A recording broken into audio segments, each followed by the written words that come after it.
It was just foul. I don't even like Peeps. I don't know what I was thinking. I got a full. Dude, no adults like Peeps. I've got 3 full sugar IBC Here's what I creams in want. my fridge still. I'm gonna have one tonight. I want a Werther's original flavored Dr. Pepper. Oh, that'd be lovely. So basically, caramel Dr. Pepper. Yeah. Oh, okay. It looks like this is it. Maple Pepsi. Oh, they partnered up with IHOP. What the is wrong with you? Well, if IHOP knows one thing, they know maple flavored sodas. Mm-hmm. Well, one of those that and Combat at 3 a.m. Yeah, Combat at 3 a.m. IHOP would get their ass kicked if that. they tried to go to. What am I going for?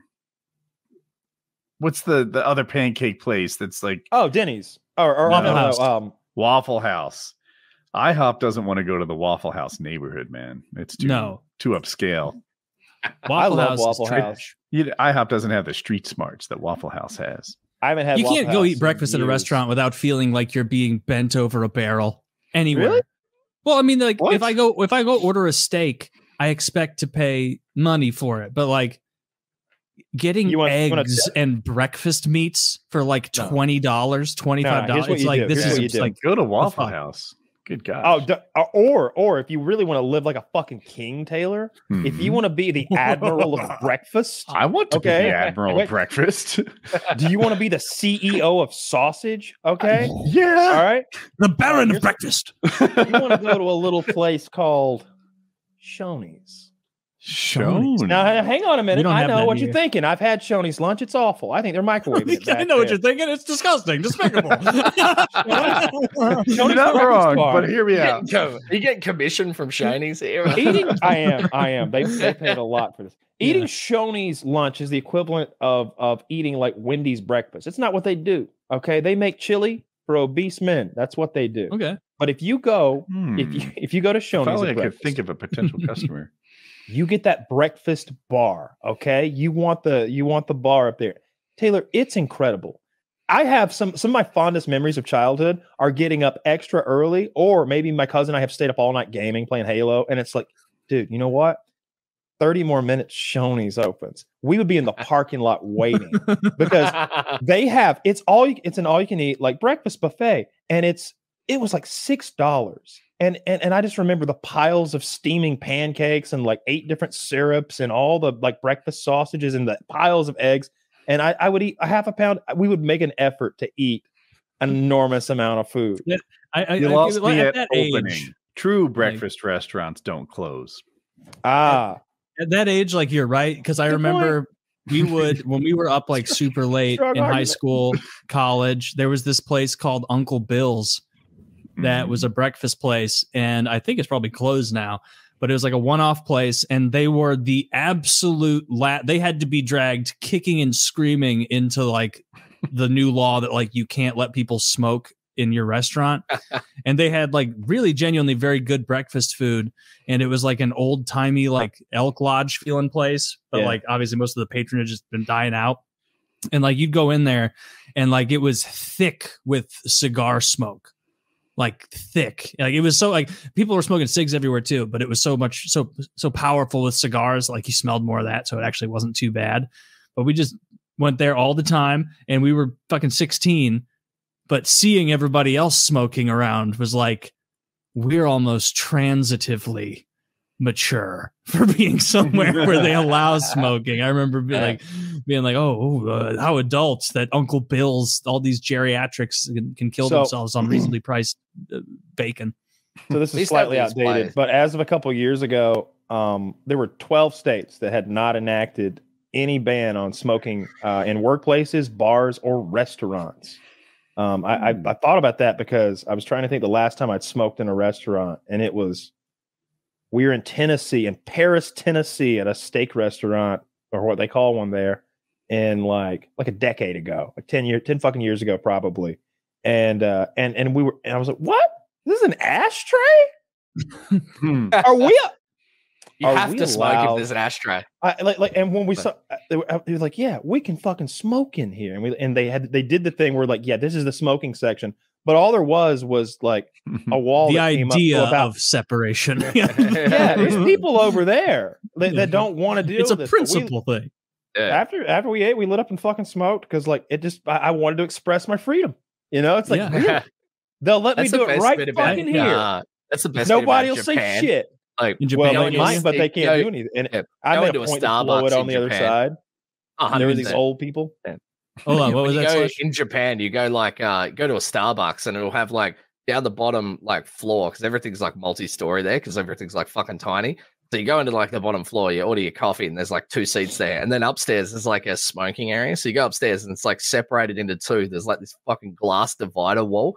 And you walk into this smoking room and it just has like a million air conditioners running, just sucking the smoke out. And it's fucking great. They have it everywhere. Like you go on the bullet trains and you're just standing in this fucking random, like, it's like the size of like a big toilet cubicle. Cool. You're standing in there with your wife, just punching darts on a bullet train, which is way faster than a flight. Japan has cooler stuff than us. I've seen that. So cool. I think I've seen that at 2 airports. I know they got it. In Vegas, they've got a cube you get in full of slot machines. And it's sucking it straight up. So everybody's and the cube is just right there in the middle of the airport. People are walking around it and past it to get to their terminals and stuff. And there's just a little cube full of people gambling and just smoking, and it's sucking it straight up. Is that a McCarran?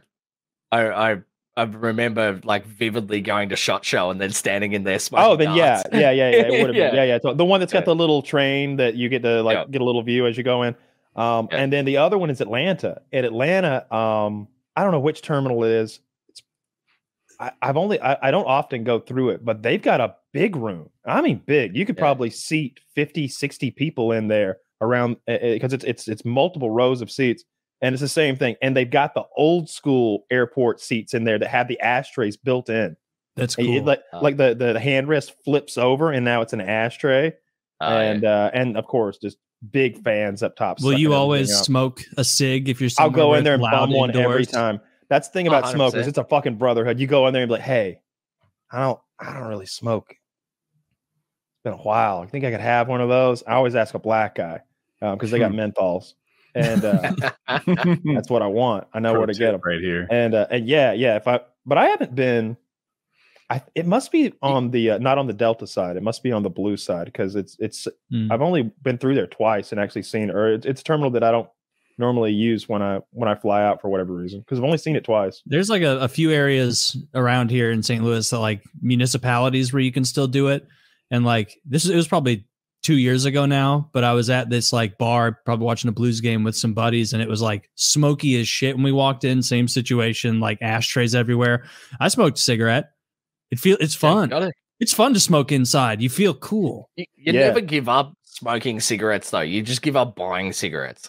Yeah, and then you just bum them off your mates. Like, when I was like 21, I'd have heaps of people. I'd go to the bar and it'd be like, "Oh, can I bum a dart, mate?" And every single time, I'm like, "Mate, you've just given up buying cigarettes, all right? You're not going to sit here all night, smoke half of my fucking pack, motherfucker." Like, that's a little different. You never do give up smoking. Like, if I'm hanging around, if I'm on vacation or something, I will absolutely smoke. When we went to Colorado last year, like everybody there was smoking, and they're all smoking the cigarettes that I smoke. So absolutely, the whole. Does that mean you bought all the cigs and you were the cig man? I eventually like felt bad about bumming cigarettes, so I was just like, hey, when next time you go, buy 2 packs. One will be mine and one will be yours. We'll smoke, and we did that. I smoked a whole pack and a half of cigarettes in Colorado, and then when we went to that Super Bowl little get together that time, you and Chiz has got those Camel Crushes. Woody, this is a cigarette that tastes normal, but inside the butt, the part in your mouth, the filter, there's a little capsule, and you can nibble it with your front teeth, or you can pinch it with your fingers hard enough, and you'll hear it crush. It'll go, and it releases that menthol minty flavor in a very potent way that you wouldn't be able to get if you just stored it in a pack. It's like instantly, that feels cool. It's almost like mentholated vapors or whatever that shit you put on your chest. It's got this sort of clean, refreshing sort of thing instead of that. I know when you secondhand smoke, when you get exposed to that, it's this dirty, nasty thing. So is marijuana. It's a dirtier smell, but I don't know that those things tasted fucking good. Every time I hang out with Chiz, I have to smoke those fucking things. I've gone. He's a cigarette king.